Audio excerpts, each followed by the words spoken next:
I can't put this thing on. Ready to go? Good evening. Welcome the Oregon Regular City Council meeting. It is January 10th, and we'll start the meeting with the Pledge of Allegiance, please.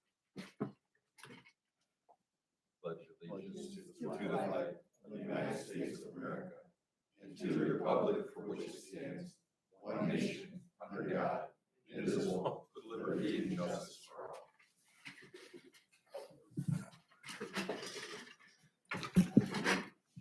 Ms. Evans, you should take a roll call of council for attendance.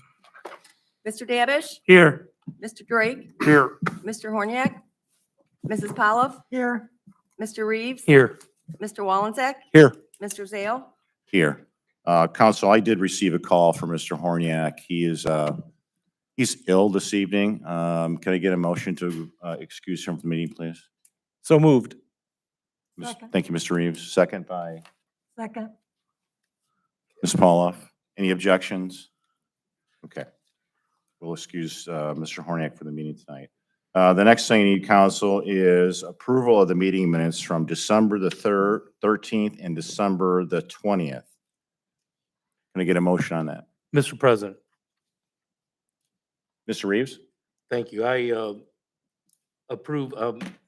make a motion to approve the minutes from the December 13th, 2021 and December 20th, 2021 regular council meeting. Thank you, as Mr. Reeves. Presented. Second. Second by Mr. Drake. Thank you. Excuse me, it's Can't see. It's hard to hear. I can't hear where you're coming from. Any objections? We'll set the meeting minutes for December the 13th and December the 20th. First item for consideration this evening will be item 1, 2021. I'm sorry. Oh, okay. Yeah, right. Council, I need a motion to add item 1 and item 2, 2021 to this week's agenda. Mr. President? Mr. Reeves. Wallenzeck. You all sound alike. Mr. President, I'd like to make a motion to add items number 1 and 2 of 2022 to this evening's agenda. Thank you, Mr. Wallenzeck. Second. Second by Mr. Reeves. Thank you. Any objections? Hearing none, we'll go ahead with item 1 of 2021 presented by Mayor Michael J. Safarian. Thank you, Mr. President. Thank you, Council. And I think most of you have come to be aware that this is traditionally the first item and ordinance of each calendar year, and it allows each of our departmental heads to conduct business in their departments with the authority that this grants them.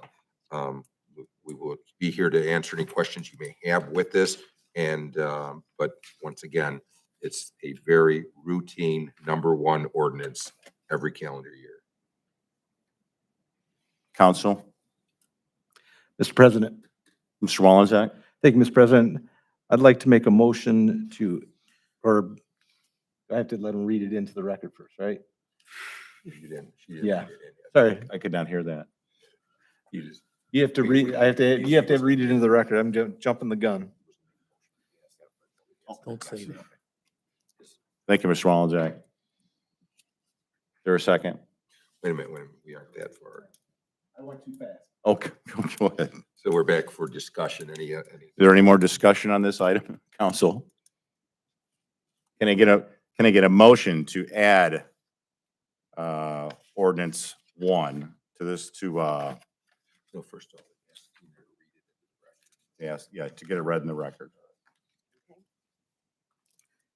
Authorizing the city administrator, director of public service, chief of police, fire chief, commissioner of parks and recreation, commissioner of building and zoning inspection, finance director, and other municipal administrators, subject to the written authorization of the mayor to take bids on equipment, materials, supplies, maintenance agreements, and insurance from time to time without the requirements for further legislation to be adopted by city council and declaring an emergency. Council? Mr. Wallenzeck? Thank you, Mr. President. At this time, I'd like to make a motion for passage of ordinance number 1 of 2022 as an emergency measure. Thank you, Mr. Wallensack. Second. Second by Mr. Reeves. Sevens, would you take a roll for the vote? Mr. Wallensack, Yes. Mr. Reeves. Yes. Mr. Dabish, Yes. Mr. Drake, Yes. Mrs. Pollock, yes, Mr. Zale. Yes. Yes.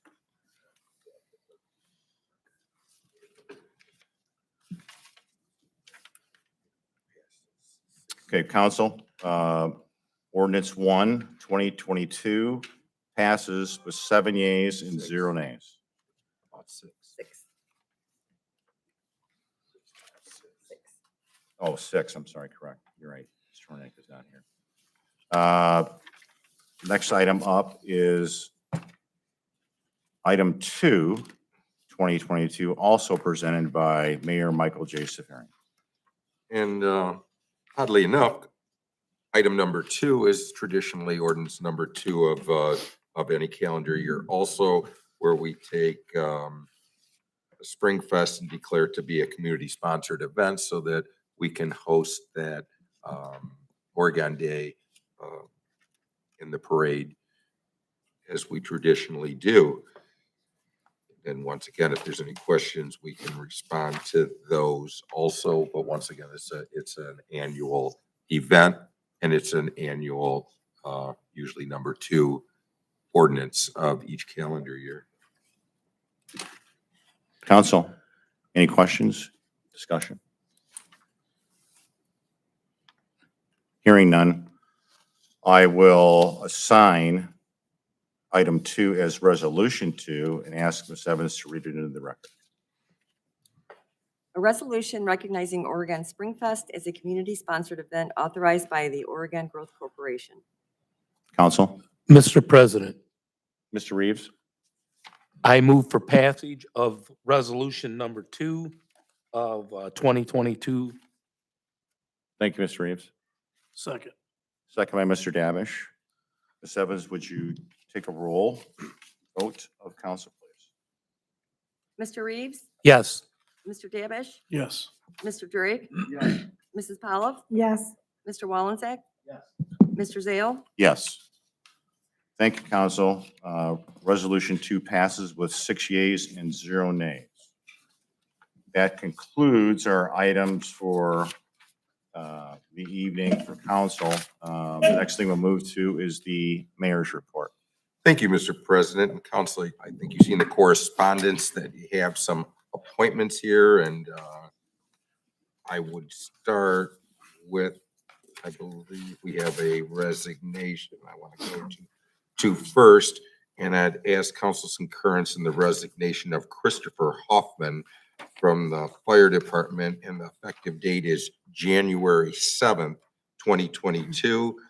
And once again, I'd ask council's concurrence in the acceptance of Christopher Huffman's resignation.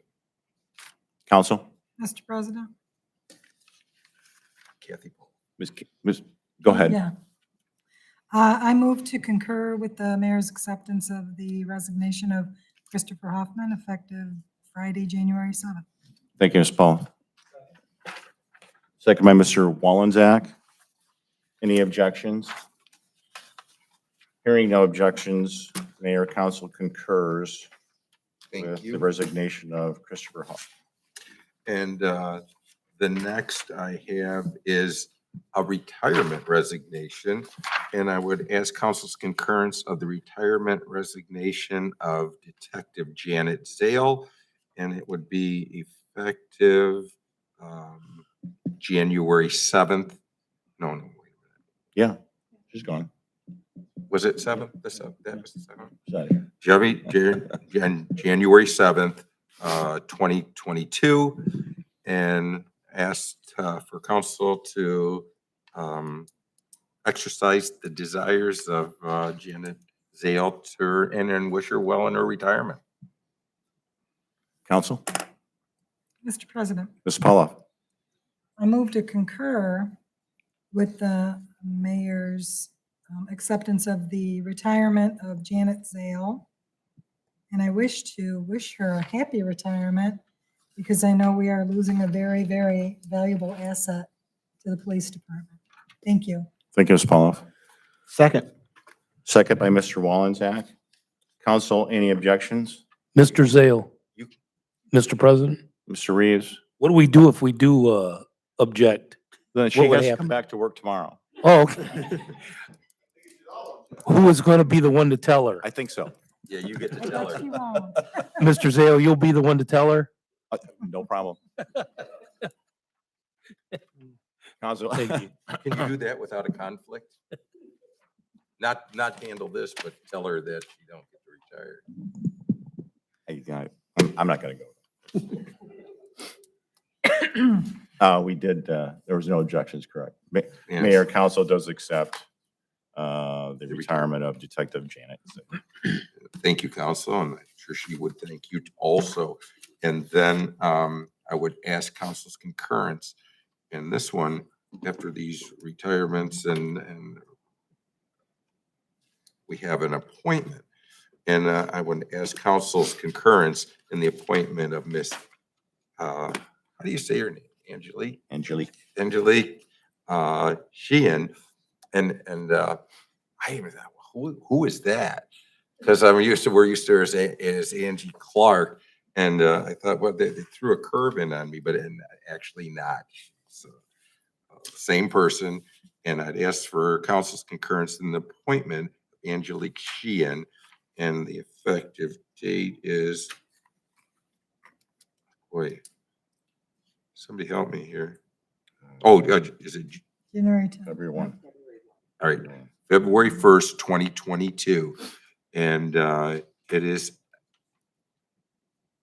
Angelique lives at 6034 Nebraska Avenue, Toledo, Ohio. And the position is appointment to Deputy Finance Director to be placed in step 1, pay range 30, hourly rate 3680.29, which is an annual salary of $76,549.98.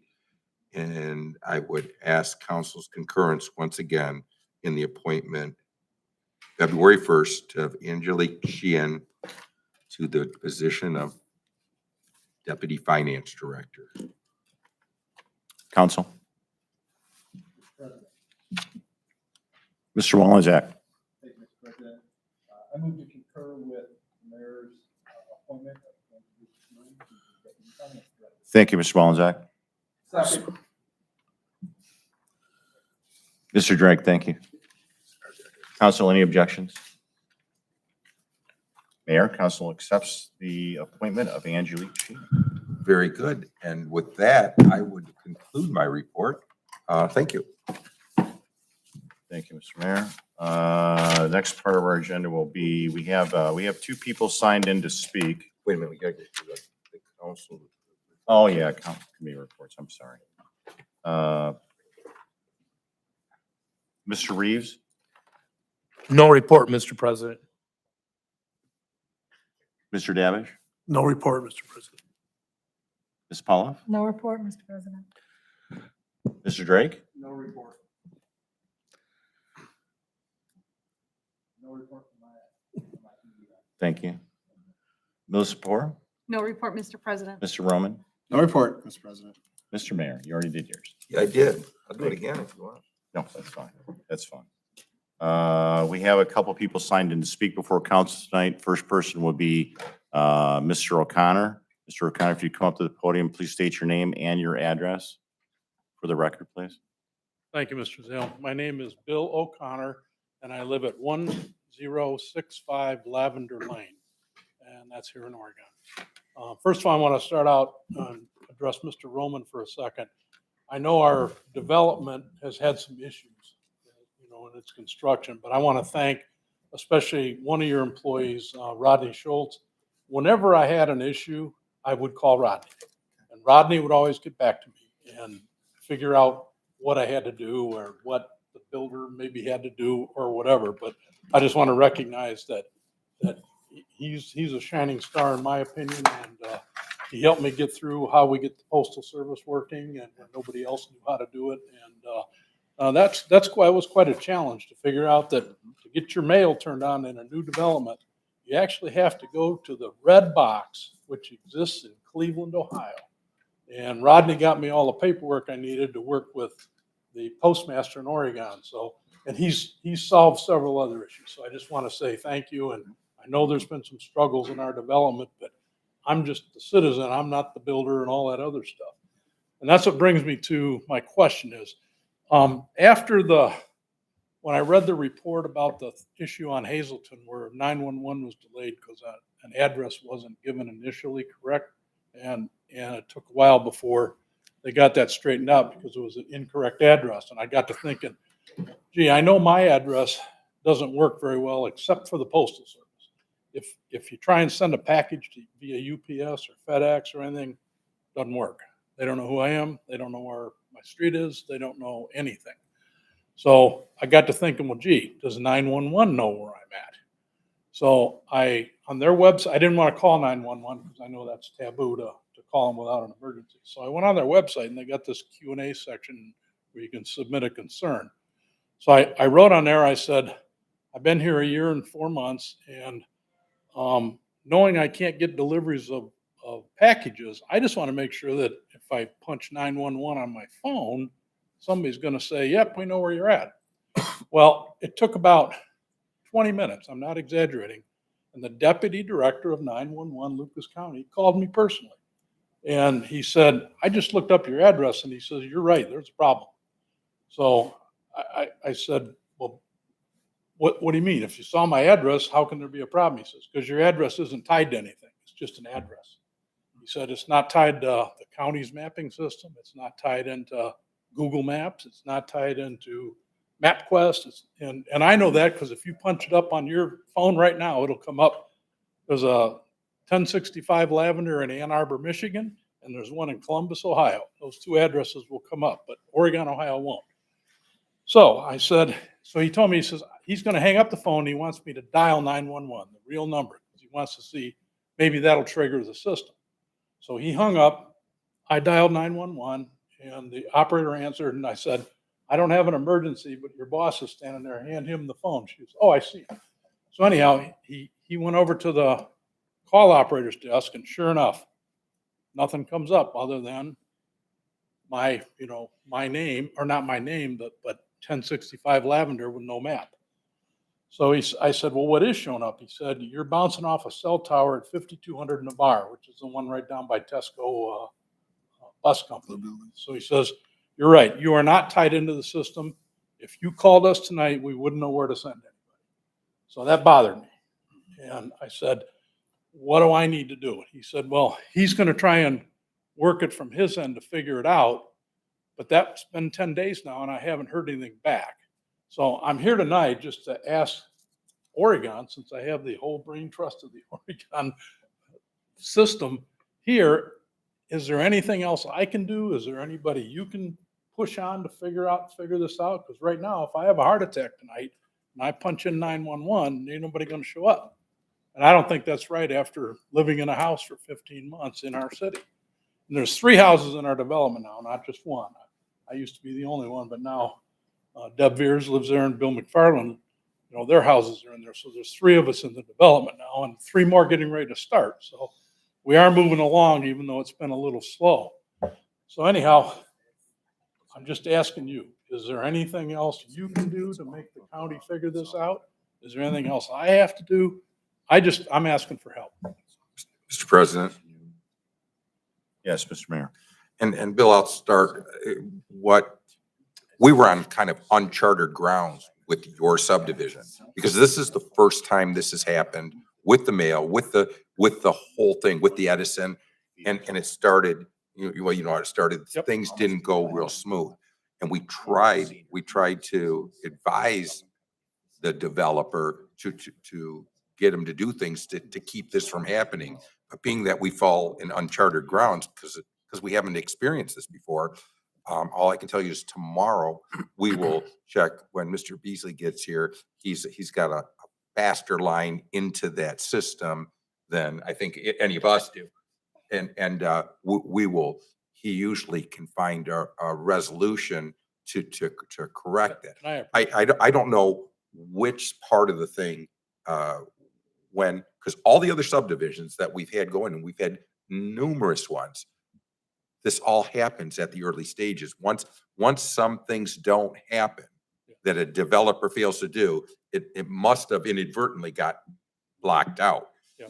And you might think that, well, the city is putting undue requirements on the developer, but that's really the opposite case. We're out there to try to protect your interests so that you don't end up with a house built on a lot that just simply isn't yours. Yeah. And that's what started to happen with your house. Your house was built on a lot that really wasn't yours, because your lot was the whole subdivision. Right. Yeah, And we were- so we by were building having these, parallel with isn't the that pretty fair? subdivision. Well, and to have that safeguard in place, that you gotta do these things so they get recorded, and that never happened by the developer from the beginning stage. And so when it went back and happened after the fact, someone didn't go back there Yeah. in the county, I'm gonna guess in the county recording system, Yeah, and all the my- steps my they only take. point is Somewhere there ought to be a quote procedure, a system. There, yeah, there is, but this To is, this build a rarely. development, this has to be done. Yeah, this, that, and And there is, but that didn't happen by your developer, and their correction when it doesn't happen probably isn't very smooth. And that should be, there's no excuse for that. And I But realize. they probably, this is probably one of the first times they had it happen. Because traditionally, the developers don't get that far along. Yeah. They of course wouldn't, most of the time, permit a house being built Yeah. in a subdivision that isn't a subdivision. And I realize it's not your job to update Google Maps, you know. Well, but- yeah, and but still, that all it's- happens automatically when all it the stuff seems happens. strange to me that I can't get a package. I can't even get Vito's Pizza to deliver. You know, it's. I'm Look at all the making a money joke, you but it's- to me, it's serious, the 911 side. No, I know, I joke Yeah. about things, but I understand, and we understood the deal. And Mike Beasley did, when you had the voting time, I think he went in Yep. and probably got it done faster than probably anybody Yeah, Mike else in the tried to world. Help me out with the voting. and Yeah, They ultimately called me from the voting place and said, go vote at your old place. yeah, It's fine. So I did. yeah. But- So he will be the fastest at getting Yeah. results. And Well, I'd appreciate any help I can get, and I just want to make sure if I dial 911, somebody's going to come and help me out. yeah, they'll get there in a day or two.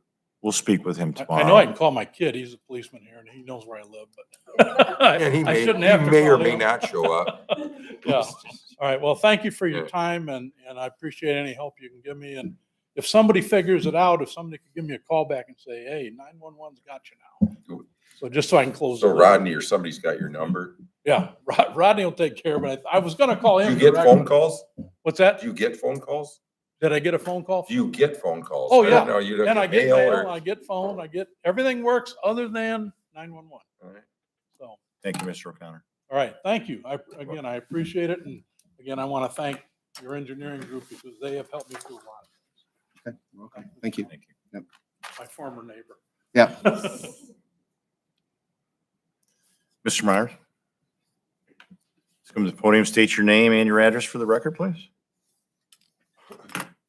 Bill Myers, 6810 Cedar Point Road, Oregon, Ohio. I don't normally come down here and complain about nuances. I don't try to waste your time on things that I might not like, but aren't that important. But we discovered a big one Thursday night at about 7 o'clock. My daughter was bringing a combine home down Norden Road and hooked the power line. Oh, yeah. Ripped down 3 poles, did $20,000 worth of damage to the combine. That I've measured, it's 12'6" to the point it hooked the cab. Now, I don't know who's in charge of assuring what the minimum distance of power lines are, but one thing I can tell you, the equipment we use ain't getting smaller. Most everything that's coming now is made to 13.6, the legal limit to go down the road. Now, Truck routes, state routes, well, we have no issue. They're 15, 15, 6. There's plenty of room on those. But some of the roads we travel that we have fields on. It's not like I'm going through a subdivision. I'm not going down Schmidlin Road. We're going down major north and south, east and west roads.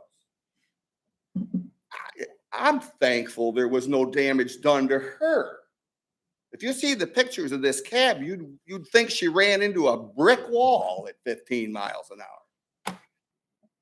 Now, I don't know who's responsible for when they put the wires. Edison's usually pretty good. Edison takes the top, they're 15 feet tall. But these cable lines that go across the road are 2 to 3 feet below the Edison. And those things are huge. I suspect that's what she hooked. She did not hook a power line. Now, power lines came down because the poles broke. But there's got to be some kind of standard or something that's set because, you know, these are roads we travel all the time. Can I answer? Let me try to answer. Mr. Roman? No, yeah. Mr. Roman? Thank you, Mr. President. Mr. Myers, and again, it's the owner of the lines that are responsible. And I've always viewed it as 13 and a half feet as your minimum distance over a road. I do know with weather, and you know this, I think in the summer they stretch and they actually drop. In the winter, it's just the opposite. I know, no matter what truck routes that we have, I always make them do a height survey prior to. You know why? Because you never know when a line's just going to drop on you. You know, there can be all kinds of reasons for something to drop. And, you know, as much as I know I have a truck route and I know it's pretty safe at, like you said, at 15 feet, you never know when something's going to drop from weather or some oddball reason. And so you always make them have their first vehicle have height sensing device or do a height survey prior to the move. So it really would be the utility owner. What was the address? What was the? Yeah, it would have been between Seaman and Corduroy and probably 2 to 3 houses from the corner. There's Norden, you said? Mr. President. Norton Road. Mr. Okay. President, Go ahead, Ms. Pollock. what days did when did this happen? Thursday night, Yeah. it's about 7 o'clock. This last 6:30, Thursday? 7 o'clock last week. Okay. You might want to call Buckeye Cable because everybody in that whole area, there were 50 outages. And they That didn't would've know been- why. They that would've didn't know been it. why. So I think that might be a way to start is to talk with Buckeye Cable because they do own all the cables out there for their lines out there. And there was a big outage. But they said we were in a pocket of 51 and they don't know what happened in that area, but that makes sense. We that do. Okay. If you hit that, we were out We for know 2 what happened. days, so. And I don't want any other farmer to have to go through what she went. She Yeah. still freaks out when we go underneath power lines. I guess I'm looking for the city to set a standard of 15 feet across any road that's a major north, south, east, west. And it may be 15. I know the minimum for like traffic lights and things like that are at 13 and a half is the minimum. But I mean, there's the requirements, but like I said, anything can change that height. And you know what I mean? So for like the bigger moves, the taller equipment, you know, you want people to put a height sensing device or do a height survey before a bigger move. So Yeah, but we're talking about something that's less. yeah, I know. It's 13.6 at the Yeah, most. I know. But again, something could Well, yeah, we've cause had it a to lot of fall wind. and you hit it. I get you know, that. Just that's an accident. And you've traveled this path already this year, correct? At all? Oh, yeah. I mean. So obviously earlier in the so year- obviously something did drop. You've been through there before. Yeah, something happened in the last 3 weeks, month. Yeah, good job. Because last year we didn't have no issue, same equipment.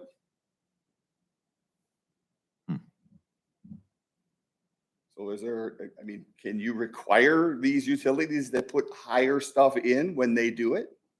Well, you know, Do we have that? Does the city have that I power? would to I would say- I would argue that likely the PUCO would decide what the minimum requirements are in the right of way, and probably all the utilities that are allowed to be in the right of way are probably subject to that. I don't know what it is off the top. I can tell you, there's a lot of them we gotta dodge.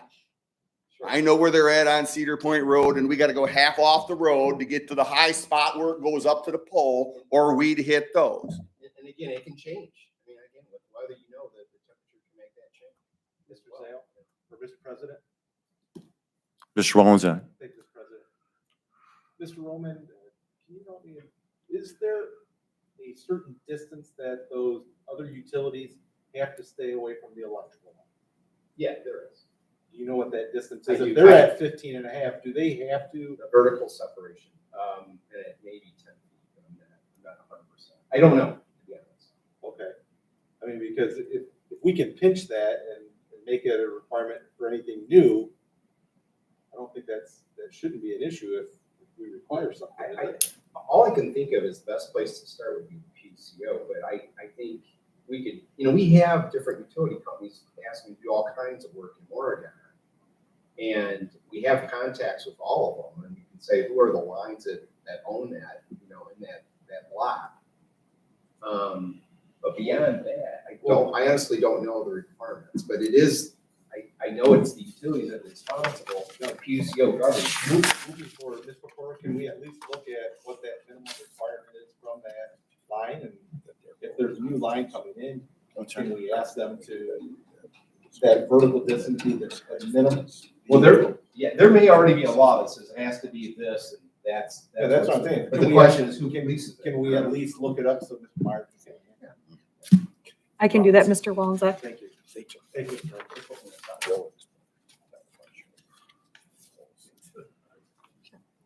Thank you, Mr. President. Thank you. Thank you. Thank you, Mr. Meyer. Council, there is no one else signed in to speak this evening. Can I get a motion to adjourn? So moved, Mr. President. Who's that from? Who made the motion? Who did? Mr. Reeves? Thank you, Mr. Reeves. Thank you, Ms. Pella. Any objections? Hearing none, the meeting is adjourned. Thank you. I can't. No.